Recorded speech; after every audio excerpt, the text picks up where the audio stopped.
Some women don't love you. They study you.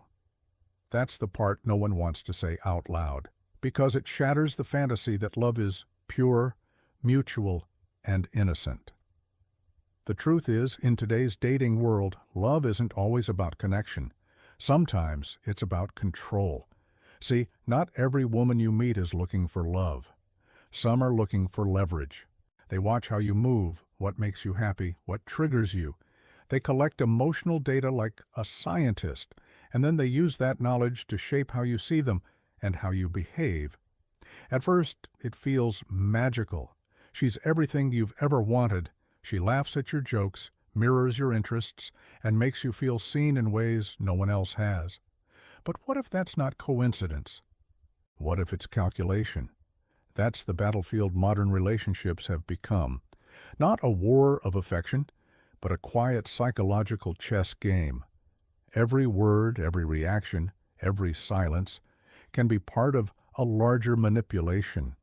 The game isn't about love, it's about who can hold emotional power longer, because emotional manipulation doesn't start with insults or control. It starts with understanding.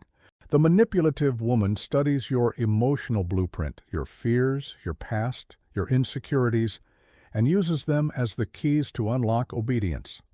She doesn't need to yell, she doesn't need to threaten, she just knows exactly what to say to make you feel guilty, indebted, or afraid to lose her. This is the dark side of love no one warns you about, where intimacy becomes ammunition. You open up thinking it's trust, but to a manipulator, it's strategy. Every secret you share becomes a potential weapon. Every vulnerability becomes a soft spot she can press when she wants control. And here's the harsh truth. Most men never see it coming, because manipulation rarely looks like manipulation. It looks like love. It sounds like care. It feels like passion. She'll say she only wants what's best for you. She'll act hurt when you set boundaries. She'll make you question if you're being too cold, too distant, or too harsh. That's how it works, by blurring the line between affection and control. You stop trusting your gut. You stop questioning her behavior. You start believing that maybe you're the problem. But understand this. Real love doesn't drain you. It doesn't make you anxious or uncertain. It doesn't require you to walk on eggshells to keep the peace. When love starts feeling like submission, when caring starts feeling like control, that's not love anymore. That's manipulation dressed up as devotion. This is the part of modern relationships no one talks about, where emotional power has become the new currency of attraction. Some people don't date to build, they date to dominate. They don't nurture your heart, they capture it. And by the time you realize what's happening, it's usually too late, because once manipulation takes root, it's not your heart she owns, it's your mind. If you've ever felt confused, guilty, or powerless in a relationship, this is your wake-up call. Love isn't supposed to break you down to control you. The truth no one wants to admit is that sometimes the person holding your hand is also tightening the chains. It always begins the same way, not with control, not with chaos, but with interest. She seems fascinated by you. Every story you tell, she listens like it's the most important thing she's ever heard. Every hobby you mention suddenly, she's into it too. You think you've finally met someone who gets you. But what feels like connection is often the opening move in a power game. See, emotional manipulation rarely starts with force. It starts with attention. Because attention is the most powerful drug a human being can receive, and the manipulator knows it. She gives it freely at first, like a taste of something pure. You feel seen, admired, almost chosen. But soon that attention becomes conditional, and that's where the control begins. In the early stages, she mirrors you perfectly. Your opinions, your humor, your values, she reflects them back at you like a flawless mirror. It feels magnetic. You think, finally, someone who understands me. But what's really happening is far more calculated. She's studying your emotional code, figuring out what makes you feel safe, validated, and desired. Once she learns that, she doesn't just reflect you, she shapes you. She starts rewarding the behaviors that keep her in control and withdrawing affection from the ones that don't. Suddenly you find yourself adjusting, saying the right things, doing what she likes, just to keep the connection alive. You don't even realize it. But you've started playing her game. It's not always malicious at first. Many manipulators don't even realize they're doing it. It's instinctive. They crave emotional power because it makes them feel secure. The more you depend on their approval, the stronger they feel. And the less you do, the more they fear losing control. This is why manipulation often feels intoxicating in the beginning. It's not abuse, it's admiration. It's charm, flattery, attention, validation. But every compliment, every emotional high, every deep late-night talk builds dependence. You start craving the connection she gives you and fearing the silence when she pulls away. And that's the trick. She's training your nervous system. When she floods you with warmth, your body feels safe. When she withdraws it, your body panics. That's how attachment forms, not through love, but through emotional conditioning. And once that pattern sets in, she no longer has to demand control. You give it to her willingly, just to feel that connection again. She'll open up just enough to make you feel special, but never enough to be truly vulnerable. She'll show fragments of pain, maybe a story from her past. But those aren't confessions, they're hooks. Vulnerability becomes leverage. You start feeling protective, responsible, even guilty for not giving her more. And that's how the power game evolves. What started as attention slowly turns into dependence. What began as curiosity becomes control. By the time you notice the shift, you're already trapped, not by force, but by emotion. Because when someone learns how to feed your soul, they never need to chain your body. They just have to withhold what you crave most. The illusion of love. It doesn't happen overnight. One day, you're in what feels like a loving, passionate connection.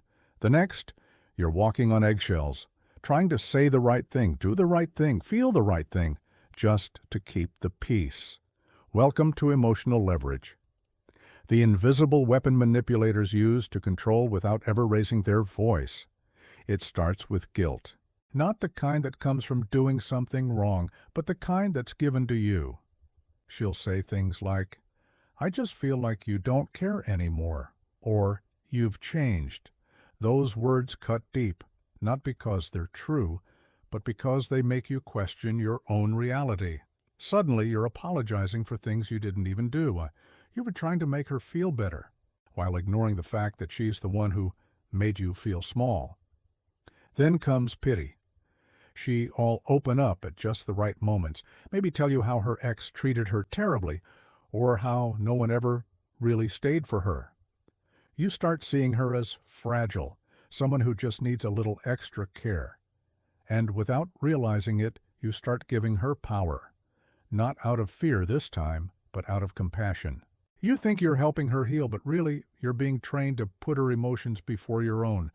When you stop playing along, that's when the sad tone comes in. You know the one.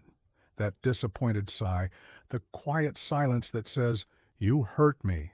It's not a fight, not even a direct accusation, but it hits harder than yelling ever could. It's the manipulator's most efficient tool, emotional withdrawal disguised as vulnerability. And that silence, that's control. You start feeling anxious. You replay the conversation in your head, wondering what you said wrong. You reach out first, you apologize, even if you didn't do anything wrong, just to make the discomfort go away. That's emotional leverage in its purest form, using your empathy against you. Affection, too, becomes a tool, not a gift. She'll give it when she wants something and take it away when you step out of line. You'll start chasing it like a reward. A kind word, a soft touch, a thank you, they've become rare enough that you will do anything to earn them again. The worst part is that it doesn't look toxic from the outside.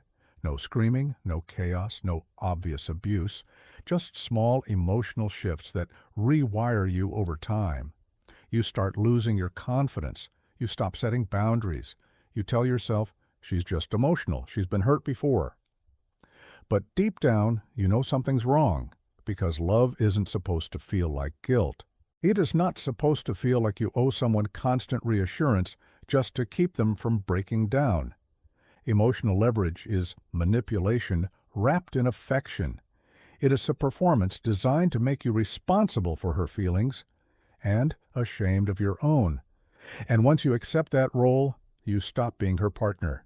You become her puppet. It always starts with something sweet. I just care about you so much. I only want what's best for us. Those words sound like love, but sometimes they're the first warning signs that love is slowly turning into control. The truth is, manipulation doesn't always look like control, at least not at first.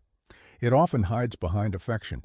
It wears the mask of love, using words like, "I love you, so you should," to blur the line between care and command.